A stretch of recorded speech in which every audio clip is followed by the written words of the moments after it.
I will preface this by saying my roommate is out of the house right now, so I didn't know she was actually in the house today, but I'm taking the chance and running with it.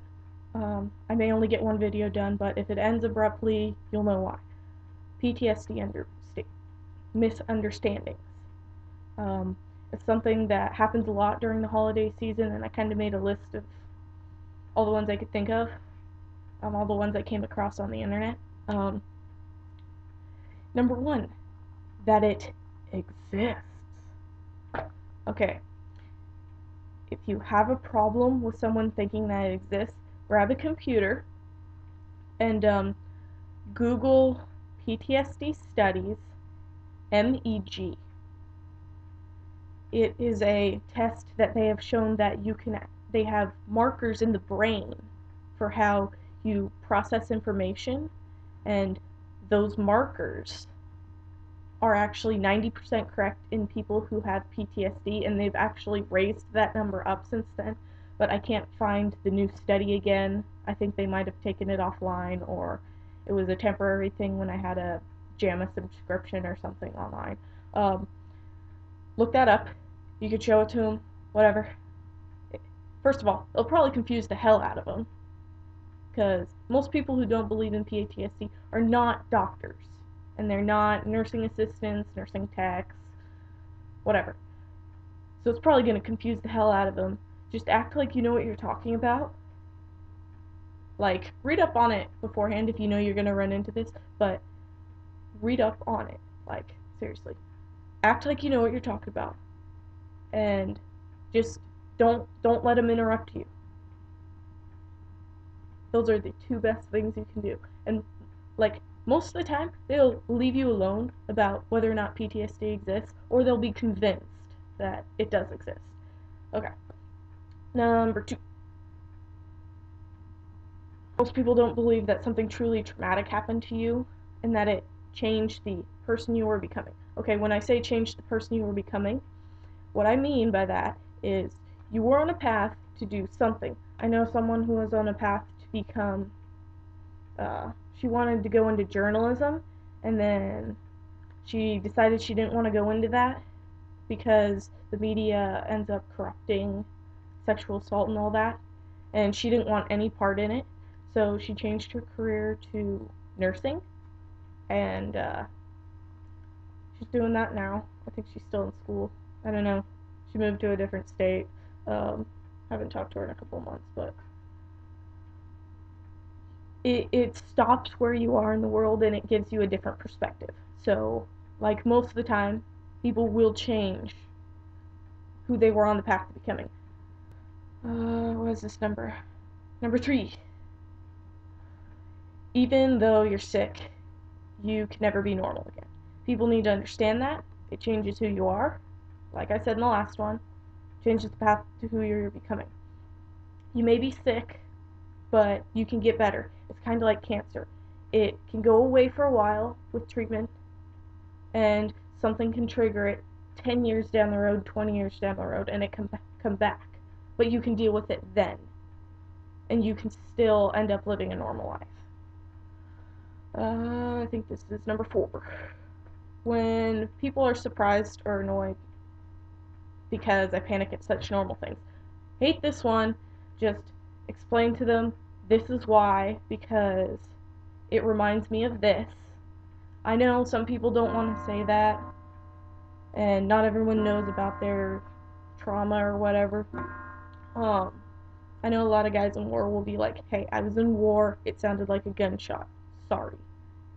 Please bear with me, kind of thing. Yeah. Number 5. There are always things I can't remember. What I've taken to doing is I get like the 2x2-inch pad of sticky notes, and I put it in my back pocket, and I put a pen in my pocket too, and I'll write down things I can't remember, or if I'm in class and I can't find my sticky notes or a piece of paper or something, because some classes I don't actually have a typical setup in the classroom, so I'll grab a Sharpie and write it on the back of my hand or on the palm of my hand if I don't want people to see it. There are always things you can do to remember. There are memory tricks, especially with people. Anyways, you can associate a word with the way they act or the way they look. The way they look is easier usually. And for some reason, if you, I don't want to say label them or categorize them or sort them or organize them in your head, but you get the picture of what I mean. And if you do that, if you kind of think for a moment and analyze like the basic things about them, you're more likely to remember. There's a lot of memory tricks you can look up online too. 6. Only soldiers get it. Soldiers are not the only ones who get it. You can get it from any kind of trauma. Car accidents. Watching someone killed in front of you. Sexual assault. Whatever. Having a gun held to your head. Those are all reasons you can get PTSD, and soldiers are not the only ones who get it.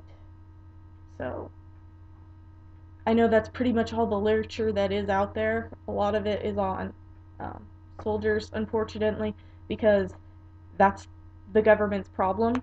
They, like the rest of the society, don't really care about washed up sexual assault survivors. It's just the way it is. But the VA website is a wonderful place to find information on PTSD if you're looking for it as general PTSD. Sometimes there's stuff that's specific to soldiers and war, but you get the picture. I love this one. I don't know what number this is. I think this is 7. 7. That you could get over it if you wanted it enough.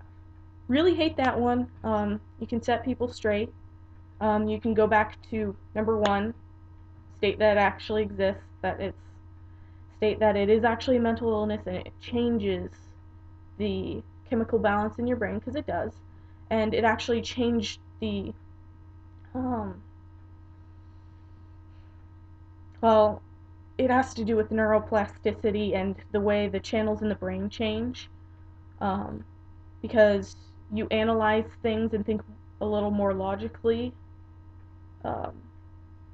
and it kind of turns up your senses. It kind of has to do with the hyperarousal.